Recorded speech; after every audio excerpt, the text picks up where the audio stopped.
Quand François Bunel m'a appelé pour me confier la grande librairie, mais je l'ai pris comme un honneur, Marco, Ouais. parce que pour moi c'est la grande tradition, tu sais, de l'émission d'accueil, de l'émission de plateau littéraire, héritée d'un Bernard Pivot, par exemple. Et moi, quand j'étais petit, la seule émission que j'avais le droit de regarder avec mes parents, c'était Bouillon de culture ou Apostrophe. Et puis tu sais, encore aujourd'hui, la grande librairie, c'est quand même la seule émission en prime time entièrement dédiée à la littérature au monde. Donc c'est une exception française qu'il faut célébrer et dont il faut être fier. Justement, comment elle a réagi ta famille quand tu leur as annoncé que tu allais présenter et reprendre la grande librairie?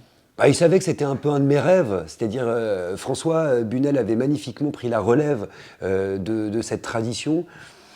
Et donc, ils n'étaient pas étonnés, c'est-à-dire que je m'orientais aussi vers ça. Je pense qu'ils étaient un peu inquiets quand même aussi, puisque c'est quand même une émission très vue, une émission un peu culte.